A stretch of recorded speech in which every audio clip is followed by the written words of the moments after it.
میرے نبی پاک صلی اللہ تعالی علیہ وسلم رجب سے رمضان کا استقبال کی تیاری کرو. جب رجب کا مہینہ آتا تو آپ اللہم بارک لنا فی رجب و شعبان وبلغنا رمضان، یا اللہ ہمارے رجب شعبان میں برکت دے اور رمضان کا مہینہ ہمارے نصیب فرما. اللہم سلمنا لرمضان، اے اللہ ہمیں رمضان تک سلامتی کے ساتھ پہنچا دے. وسلمہ لنا، اور اسے سلامتی کے ساتھ ہم تک پہنچا دے. وتسلمہ منا، پھر ہمارے روزے اس میں قبول بھی فرما لے. اتنی جلد پہلے سے رمضان کا استقبال فرماتے. شعبان کا چاند خود دیکھنے کی کوشش فرماتے تھے، شعبان کے چاند کو خود دیکھنے کا اہتمام فرماتے تھے. اور چاند نظر آ جاتا تو روزہ رکھتے تھے. شعبان کا، یکم شعبان کا چاند نظر نہیں آتا تھا تو روزہ نہیں رکھتے تھے. چاند نظر آ جاتا تھا شعبان کا تو رمضان کے استقبال کے لیے روزہ رکھتے تھے. اور رمضان قرآن کا مہینہ ہے. شہر رمضان الذی انزل فیہ القرآن، رمضان کا مہینہ جس میں قرآن اترا. حالانکہ ہونا چاہیے رمضان کا مہینہ جس میں روزہ فرض ہوا. وہ آگے کہا فمن شہد منکم الشہر فلیصم، پھر جو مہینے کو دیکھ لے پالے تو روزہ رکھے. لیکن رمضان کا تعارف کیسے ہے؟ رمضان کا مہینہ جس میں قرآن کو اتارا گیا. رمضان کا تعارف قرآن سے ہے. یہ اشارہ ہے کہ یہ مہینہ قرآن کا ہے. اس میں قرآن اترا، اس میں تورات اتری، اس میں زبور اتری، اس میں انجیل اتری، اس میں صحف ابراہیم اترے، صحف موسیٰ اترے. لہٰذا امت کو خاموش پیغام دیا ہے کہ رمضان قرآن کے ساتھ گزارو.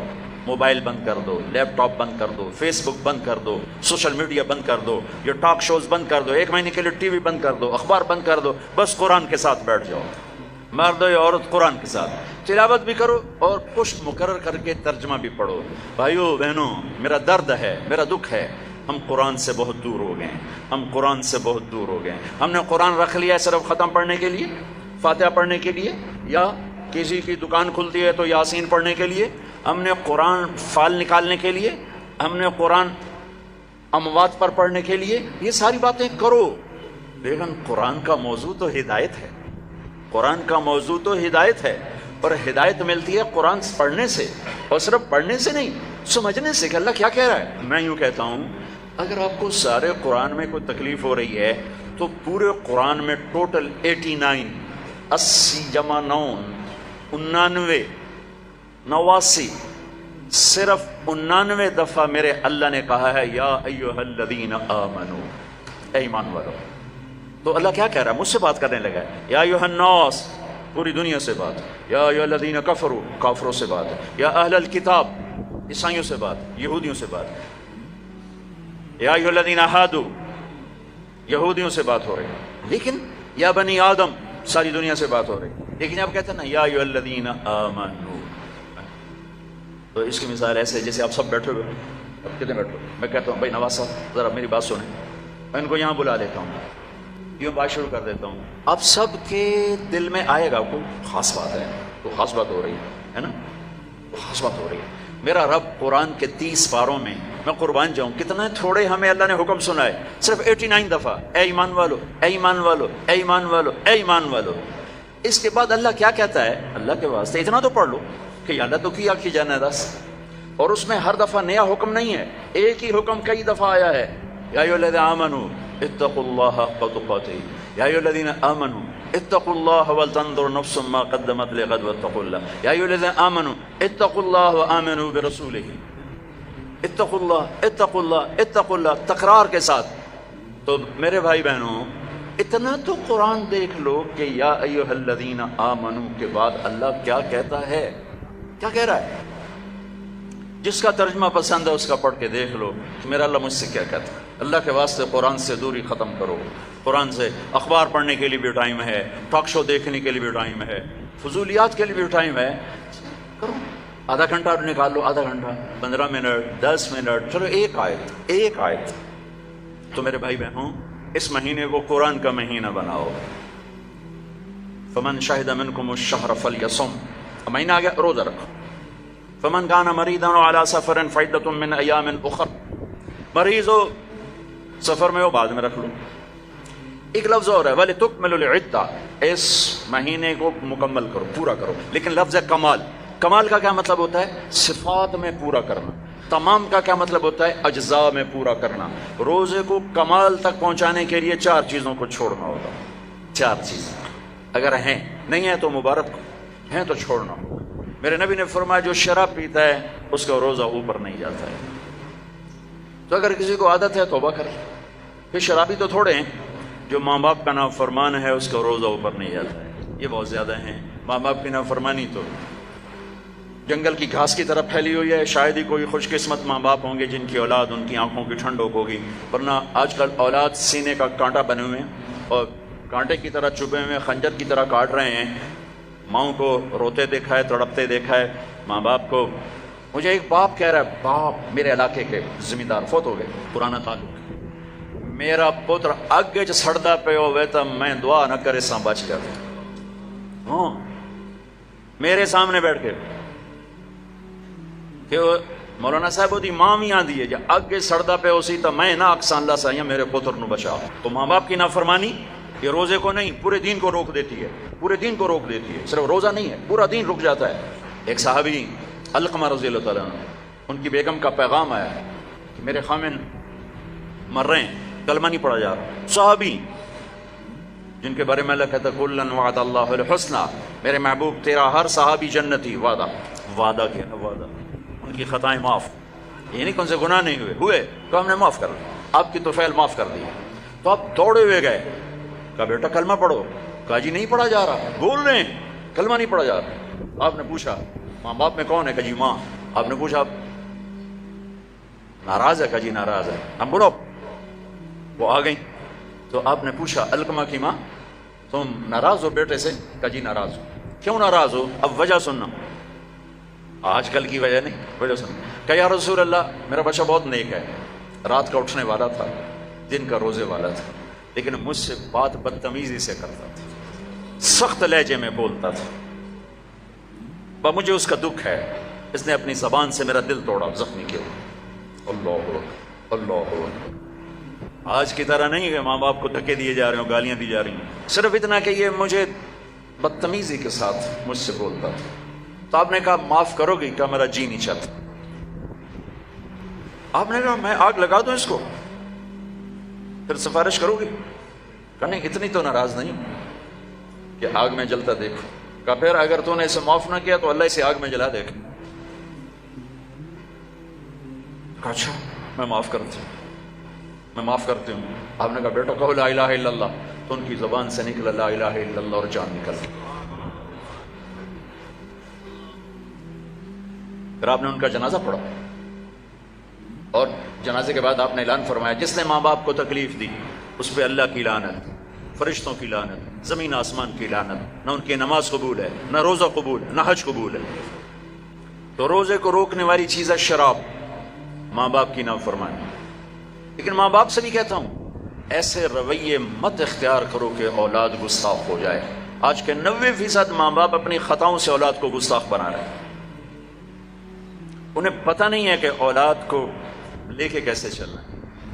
تربیت چڑھائی چڑھنے کو کہتے ہیں، رب واسے ہے تربیت. اور چڑھائی چڑھنے میں پسینے آتے ہیں، بدن ٹوٹتا ہے.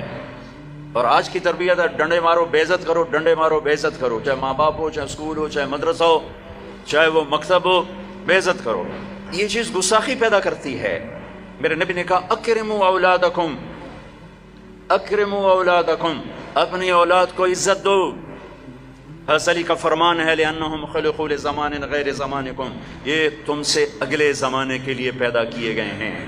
اگر اپنے نام کو باقی رکھنا چاہتے ہو تو ان کو عزت دو. اور میرے نبی کیسے عزت دیتے تھے؟ بس فاطمہ رضی اللہ تعالیٰ عنہا گھر تشریف لاتی، کبھی کبھی تو نہیں آتی، دیوار کے ساتھ دیوار ہے، آنا جانا لگا ہوا ہے، لگا ہوا ہے، لگا ہوا ہے. جتنی دفعہ آتی ہیں اور جب آتی، جتنی دفعہ آتی ہیں اور جب آتی میرے نبی کھڑے ہو جاتے، چار پار پہ کھڑے ہو جاتے، کھڑے ہو جاتے. اور وہ فاطمہ ہیں، یہ میرے نبی ہیں، یہاں کھڑے ہو کر انتظار نہیں کرتے تھے، آگے بڑھ جاتے تھے، آگے بڑھتے تھے اور آگے بڑھ کر اپنی بیٹی کا ہاتھ پکڑتے، پھر یہاں بوسہ لیتے، پھر ان کا ہاتھ پکڑ کے لاتے، پہلے اپنی بیٹی کو بٹھاتے اور اس کے بعد خود بیٹھتے تھے. سبحان اللہ، کیا کمال ہے، کر کے دکھایا. ہم تو اپنے بیٹوں کا کبھی شاباش نہیں دیتے. میں نے ایک دوست سے کہا یار اپنے بچوں کو کبھی شاباش بھی دیا کر. کہ کس گل کی شاباش دے سارا دن ستے رہتے شاباش دے فلموں میں دن شاباش دے گانے سنتے شاباش دے. میں کہ یہ تو برائیاں ہو گئیں, کوئی اچھائیاں بھی دیکھ. اچھائیاں بھی ہوں گی چونکہ ہر انسان کے اندر نیگیٹو تار بھی ہے, پازیٹیو تار بھی ہے. تو ان کی اچھائیوں کو واہ واہ کرو, وہ برائیاں خود چھوڑتے چلے جائیں گے. ہر وقت ٹوکا ٹاکی, ہر وقت ٹوکا ٹاکی, یہ کیوں نہیں کیا, یہ کیوں نہیں کیا, یہ کرنا تھا. اور ایک یہ پڑھائیوں نے تباہ کر دیا ہماری نسل کو, ہماری اولاد کو. 3 سال کا بچہ جسے ماں کی گود کی ضرورت ہوتی ہے, وہ ظالم ماں ہے جو 3 سال کے بچے کو اسکول کے حوالے کر دیتی. تیسرا جس سے روزہ برباد ہوتا ہے, جو رشتہ داروں سے لڑتا ہے. خون کے ماں کے رشتے, باپ کا رشتہ, چچا باپ کا رشتہ, باپ کی طرف سے جو بھی رشتے آ رہے ہیں باپ کی طرف سے, ان سے لڑائی جھگڑے. ماں کی طرف سے رشتہ, خالہ, نانی, نانا, ماموں. باپ کا رشتہ, پھوپھی, پھوپھا, خالہ, خالو, جو ان سے سینگ پھنساتا رہتا ہے, لڑتا رہتا ہے, اس کا روزہ بھی اٹک جاتا ہے, اوپر نہیں جاتا ہے. تو بھائی اگر کوئی ایسا لڑائی بڑائی کا چکر ہے, اس سے بھی توبہ کرو, اپنے روزے کو بچاؤ. چوتھا, جو کسی کے لیے دل میں نفرت پالتا ہے, دل میں بغض پالتا ہے, دل میں کینہ پالتا ہے, اس کا روزہ بھی اٹک جاتا ہے. اپنے دل کو بھائیوں بہنوں نفرت سے صاف کرو, بغض سے, کینہ سے صاف کرو. ماں باپ کی دعائیں لو, رشتہ داروں سے صلح کرو, اپنے روزہ بچاؤ تاکہ اللہ تقوی کا لباس دے اور اللہ کی بارگاہ میں پیشی ہو سکے. میرے محبوب صلی اللہ تعالی علیہ وسلم تو سارا سال ہی روزے رکھتے تھے, سارا سال ہی روزے رکھتے تھے. اور ہمیں اللہ نے سحری عطا فرمائی. پہلی امتوں کو سحری نہیں ملی, ہمیں اللہ تعالیٰ نے سحری عطا فرمائی. ہمیں بھی 24 گھنٹے کا روزہ ملا. افطاری کر کے آنکھ لگی, روزہ شروع ہو گیا, روزہ شروع ہو گیا جو پہلا ہوتا تھا. تو ہمارا بھی ایسے ہی ہوا. تو ایک صحابی ہیں قیس بن سریمہ, وہ آئے, مزدور تھے, افطاری کا سامان نہیں تھا, بیوی گئی سامان لینے, ان کی آنکھ لگ گئی, ان کو آنے میں دیر ہو گئی. سورج چھپ گیا, دیکھا تو سوئے پڑے, کہا ہے ابن سریمہ مارا گیا. کیا ہوا؟ کہ روزہ شروع ہو گیا. روزہ شروع ہو گیا کہاں؟ تو وہ دوپہر کو بے ہوش ہو گئے. اور ایک روایت میں تھا نماز پڑھنے گیا, گر کے بے ہوش ہو گئے. اللہ کے نبی کو پتہ چلا, بہت غمگین ہوئے, تو اللہ نے قرآن اتار دیا, چل میرے محبوب تیری امت کو اجازت ہے سحری تک کھاؤ, سحری تک کھاؤ. تو اللہ نے ہمیں سحری عطا فرمایا. ہمارے نبی پاک صلی اللہ تعالی وسلم سحری کے کھانے کی تاکید فرماتے تھے کہ یہ برکت والا کھانا ہے. اللہ اس کے فرشتے سحری کھانے والوں پر برکتیں, رحمتیں نازل فرماتے ہیں. خود ہمارے نبی پاک صلی اللہ تعالی وسلم سحری کا اہتمام فرماتے تھے. آپ تو عام طور پر 2-4 کھجوریں, ایک گلاس پانی, بس آپ کی سحری ہو جاتی.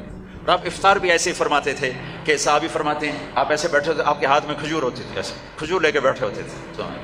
اور ایک صحابی ٹیلے پہ چڑھا ہوتا تھا یا کسی مکان کی چھت پہ چڑھا ہوتا تھا, اور اس کو امر تھا بھائی سورج کو دیکھتے رہنا. آپ کھجور آپ کے ایسے ہاتھ میں ہوتی تھی. جو ہی وہ کہتا یا رسول اللہ سورج ڈوب گیا, تو آپ فوراً کھجور منہ میں لیتے تھے. پھر اس کے بعد تھوڑا تھوڑا کر کے پانی پیتے تھے. آپ نے پانی پہ افطار کیا ہے, آپ نے دودھ پہ افطار کیا ہے, آپ نے کھجور پہ افطار کیا ہے, آپ نے ستو بھی پیا ہے. اور سحری میں آپ نے روٹی بھی کھائی ہے, کھجور بھی کھائی ہے, دودھ بھی پیا ہے, زیتون کے ساتھ بھی لیا ہے, زیتون اور روٹی کے ساتھ آپ نے افطاری بھی فرمائی. افطاری کی دعوت میں بھی شرکت فرمائی ہے. سعد بن معاذ نے افطاری کی دعوت کی, صحابہ کی, آپ تشریف لے گئے. افطاری کرانا میرے نبی کی سنت, طریقہ چلا رہا ہے. سعد بن عبادہ نے افطاری کی تو آپ اس میں تشریف لے گئے, تو وہاں زیتون, جو کی تازہ روٹی اور زیتون کے ساتھ آپ نے کھانا نوش فرمایا. ایک عجب واقعہ بھی ہوا وہاں. تو وہ یہ ٹائم تو تھا نہیں کہ بھائی ٹائم ہو گیا ہے, تو وہ سورج کو دیکھتے تھے, اور جب بادل ہوتے تھے تو اندازہ کرتے تھے. تو میرے نبی کی موجودگی میں ہوا کہ سب نے خیال کیا سورج غروب ہو گیا, سب نے کھا لیا, تو ایک دم بادل ہٹے تو سورج کھڑا ہوا تھا. تو پھر سب نے اس روزے کی شوال میں جا کر قضا کی. پورے مدینے سے یہ کام ہوا کہ وہ سورج کی موجودگی میں روزہ کھول لیا. جب بادل ہٹے تو پتہ چلا سورج تو بھی کھڑا ہوا ہے. اب ہفتے کو جاتے تھے قبا, ہر ہفتے کو اشراق وہاں پڑھتے تھے. لیکن رمضان میں 17 رمضان, پتہ نہیں کیا وجہ ہے, اس میں کیا حکمت ہے, 17 رمضان آپ قبا تشریف لے جاتے تھے اور وہاں مسجد میں قیام فرماتے تھے تھوڑی دیر کے لیے, اور پھر وہاں سے آپ واپس تشریف لاتے تھے. اور آخری اشراف اعتکاف, ایک پورا مہینہ اعتکاف کیا, پھر اس کے بعد 10 دن اعتکاف کیا. اور جس رمضان کے بعد آپ اللہ کے پاس گئے اس سال آپ نے 20 دن اعتکاف کیا. 20 دن. ایک دفعہ اعتکاف آپ نے اٹھا دیا. ایسے ہوا کہ آپ نے اعتکاف میں بیٹھے تو حضرت صفیہ رضی اللہ عنہ نے آپ سے اجازت مانگی کہ میں بھی آپ کے ساتھ بیٹھ جاؤں گا. بیٹھ جاؤ. انہوں نے بھی, آپ کے لیے خیمہ لگتا تھا, چھوٹا سا خیمہ تھا, اس میں چارپائی ہوتی تھی, اس پر بستر ہوتا تھا, اور کبھی آپ مغرب عشاء کے درمیان نہاتے بھی تھے، چونکہ گرمیوں کا رمضان پایا نا سارا آپ نے، گرمیوں کا رمضان پایا، تو آپ اپنے اوپر پانی ڈلواتے تھے، اور کبھی یوں لیٹ جاتے اور سر آپ کا کھڑکی میں چلا جاتا، اور عائشہ رضی اللہ تعالیٰ عنہا آپ کا سر دھو کے کنگھی فرماتی، تیل لگاتی کنگھی فرماتی۔ آپ پیشاب استنجے کے لیے گھر تشریف جاتے، لیکن سحری اور افطاری اعتکاف کی حالت میں آپ نے گھر نہیں کی، بلکہ مسجد میں آ کے نوش فرماتے تھے۔ تو حضرت صفیہ کی دیکھا دیکھی دو اور ازواج مطہرات نے بھی خیمے لگا لیے، تو پھر آپ نے اپنا اعتکاف موقوف کر دیا کہ وہ ایک گھر کا ماحول بن گیا، اور اعتکاف کا مقصد ہوتا ہے خلوت اور تنہائی، خلوت اور تنہائی، تاکہ اللہ سے آدمی کھل کے بات کر سکے۔ تو پھر آپ نے وہ اعتکاف شوال میں 10 دن اس کے آپ نے پورے فرمائے۔ تو آخری عشرے میں آپ اعتکاف کا آپ کا معمول تھا۔ اور ایک چیز آپ نے ہمیں دی، تراویح کی نماز، 3 دن آپ نے نماز پڑھائی، اور چوتھے دن مسجد بھر گئی، باہر بھی جگہ نہ ہوئی، تو آپ آئے ہی نہیں، شہری تک لوگ بیٹھے رہے۔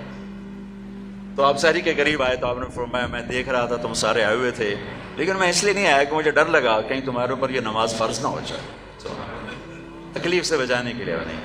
تو پھر اللہ کے نبی کے دور میں صحابہ 5-5 6-6 کی ٹولیاں بنا کر قرآن سنتے تھے، اور کوئی یہاں کوئی یہاں کوئی یہاں، اور رکعت متعین نہیں تھی، کوئی 10 پڑھ رہا ہے، کوئی 8 پڑھ رہا ہے، کوئی 12 پڑھ رہا ہے، کوئی 20 پڑھ رہا ہے۔ صدیق کے دور میں بھی ایسے ہی تھا کہ سارے مختلف ایسے پڑھتے تھے۔ تو عمر رضی اللہ تعالیٰ عنہ نے اپنے دور میں پھر کبھی ان سب کو میں جمع کروں گا، سب کو جمع کر کے، اور ابی بن کعب رضی اللہ تعالیٰ عنہ کو امام بنایا، اور آپ نے 20 تراویح باقاعدہ قرآن کے پورے ختم کے ساتھ اس کو آپ نے شروع فرمایا۔ اور ادھر عبداللہ بن صائب رضی اللہ تعالیٰ عنہ کو خواتین کا امام مقرر فرمایا کہ وہ ان کو تراویح پڑھائیں اور اس میں قرآن سنائیں۔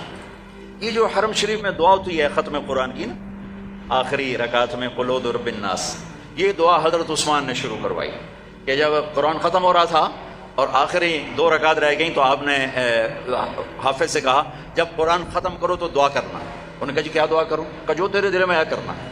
تو بھائی یہ حضرت عثمان رضی اللہ تعالیٰ عنہ کی سنت ہے کہ پھر انہوں نے یہ دعا منگوانا شروع فرمائی، اور اس وقت سے اب تک یہ امت کا معمول چلا آ رہا ہے۔ اچھا، یہ جو ہم 2-4 تراویح کے بعد بیٹھتے ہیں اور ایک چھوٹی سی دعا پڑھتے ہیں اور پھر کھڑے ہو جاتے ہیں، یہ ترویحہ ہوتا ہے تھوڑی دیر آرام کرنا، ترویحہ تھوڑی دیر آرام کرنے کو کہتے ہیں ترویحہ، ٹھیک ہے؟ اور اس کی جمع تراویح۔ مکے والے کیا کرتے تھے؟ 4 تراویح پڑھنے کے بعد 1 طواف کرتے تھے، پھر 4 رکعت پڑھتے تھے، پھر 1 طواف کرتے تھے۔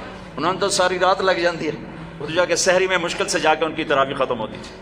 جب مدینے والوں نے دیکھا یہ تو طواف کرتے ہیں تراویح پڑھتے ہیں، ساڑھے کول تو بیت اللہ ہے نہیں، آپا کی کریے، انہوں نے 20 کی 40 کر دی، وہ کبھی 40 رکعت پڑھتے تھے۔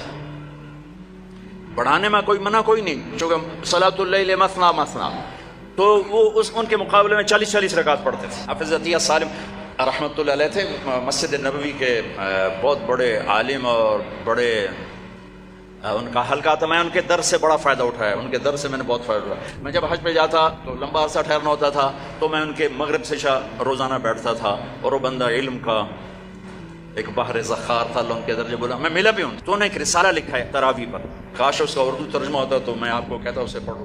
تو اللہ نے ہمیں ایک تراویح کی نماز عطا فرمائی، جس کے ہر سجدے پر حدیث میں آتا ہے 1500 نیکی لکھی جاتی۔ ایک سجدہ کتنے؟ اور ہر سجدے پر ایک گھر بنتا ہے۔ کس چیز کا؟ سرخ یاقوت۔ کتنا بڑا ہوتا ہے؟ 60,000 سونے چاندی کے دروازے ہوتے ہیں۔ ہر سجدے پر کیا ملتا ہے؟ ایک درخت جس کے نیچے 100 سال عربی گھوڑا دوڑ سکتا ہے۔ پھر تراویح اور روزے کے بدلے کیا ملتا ہے؟ اللہ آخری رات کہتا ہے میرے بندے بندیوں، جن کا روزہ رات کی تراویح میں نے دیکھا، میں نے قبول کیا، جاؤ معاف کر دیا، جاؤ معاف کر دیا۔ ایک سحری میں اللہ کے نبی کے سامنے بکرے کی سری پیش کی گئی، آپ کے گھر میں تو نہیں پکتی تھی، کہیں سے پک کر آئی، تو آپ کھا رہے تھے، تو حضرت علی بھی آپ کے ساتھ تھے۔ تو ارباز بن ساریہ اوپر سے آ گیا، آپ نے کہا آؤ برکت کا کھانا ہمارے ساتھ کھاؤ۔ وہ بھی بیٹھ گئے، تینوں کھا رہے ہیں۔ بلال آئے، یا رسول اللہ نماز ٹائم ختم، اور یہ کہہ کے باہر چلے گئے۔ اذان دینے سے پہلے پھر دیکھنے آئے کہ چھوڑ دیا کھانا تو اذان دوں۔ آئے تو آپ ابھی کھا رہے تھے، انہوں نے کہا یا رسول اللہ واللہ لقد اصبحت، اللہ کی قسم ٹائم ختم ہو گیا، یعنی صبح ہو گئی۔ تو آپ نے یوں کہا تیرا بھلا ہو جائے، ارے بلال صبح نہیں ہوئی تھی، تیری قسم کی وجہ سے اللہ نے اسے پہلے نکال دیا کہ تیری قسم جھوٹی نہ پڑ جائے، تیری قسم پر اللہ نے اسے پہلے نکال دیا۔ اور اس پر حضرت علی نے بعد میں فرمایا اگر بلال قسم نہ اٹھاتے تو جب تک میرے نبی کھاتے رہتے صبح نہیں ہونی تھی۔ عبید رضی اللہ تعالیٰ عنہ دیگ بنا رہے تھے، دیگ، تو میرے نبی کو دستی کا گوشت بڑا پسند تھا، تو آپ نے کہا عبید ناولنی الذرا، مجھے دستی تو پکڑانا، تو انہیں ایسے نکال کے دے دی، تو آپ نے اس کو یوں پکڑا ہڈی کے دونوں کناروں سے ایسے، اور دانتوں سے کاٹ کاٹ کے کھایا اور پھینک دیا۔ عبید ناولنی الذرا، دستی پکڑانا، انہوں نے پھر نکال کے دے دی، آپ نے پھر یوں پکڑا اور تو بکرے کی دو ہی ہوتی، آپ نے کہا ناولنی الذرا، عبید مجھے دستی پکڑانا، وہ کچے نکلے، یا رسول اللہ بکری کی تو دو ہی ہوتی۔ آپ نے کہا ارے عبید اگر تو ہاتھ ڈال دیتا تو جب تک میں کہتا رہتا مجھے اللہ دستیاں نکال کے کھلاتا رہتا۔ تو بھائیو، اللہ نے ہمیں بہت خوبصورت مہینہ دیا ہے، اب اس کی رحمتوں کا مہینہ ہے، جہنم کے دروازے بند ہیں، جنت کے دروازے کھلے ہوئے ہیں، اور اللہ کی معافی کے اعلان ہو رہے ہیں۔ آپس کی لڑائیاں معاف کرو، جھگڑے معاف کرو، جس سے بھی ہو، بیوی سے لڑائی ہے، بیوی کی خامن سے لڑائی ہے، ماں باپ کی بچوں سے، بچوں کی ماں باپ سے، بھائی بھائی سے، پارٹنر سے، دوست سے، اللہ کے واسطے دفن کر دو، دفن کر دو، اپنے ملک کو پاک کر دو لڑائیوں سے، فرقہ واریت سے۔ اس رمضان میں فرقہ واریت کو دفن کر دو۔ یہ آگ جو بھڑکی ہے، مجھے پتہ ہے میں کہاں بجھا سکتا ہوں، لیکن میں وہ ابراہیم علیہ السلام کی آگ پہ کبوتر نے 2 چونچ پانی ڈالا تھا، بس میں وہ کبوتر بننے کی کوشش کر رہا ہوں کہ بجھے نہ بجھے میں اللہ کو کہہ تو سکوں گا یا اللہ میں نے تو پانی ڈالنے کی کوشش کی تھی، لیکن بھڑکانے والے زیادہ ہیں، بجھانے والے تھوڑے ہیں۔ لیکن تم تو نہ بھڑکو، تم تو نہ بھڑکو، ایسی باتیں مت سنو جو تمہیں فرقوں میں بانٹ دیں، جو تمہیں کسی دوسرے مسلمان فرقے کے بارے میں نفرت سے بھر دیں، کفر سے بھر دیں۔ ارے بھائیو، کسی کو کافر کہنا آسان کام نہیں ہوتا ہے، آسان کام نہیں ہوتا ہے۔ اللہ کے واسطے وقت کی رفتار دیکھو، افق کا رنگ دیکھو، آسمان کے تیور دیکھو، زمین کی گردش دیکھو، اتنے زمین بھی تیور بدل رہی ہے، فلک بھی آنکھیں دکھا رہا ہے، اس کے باوجود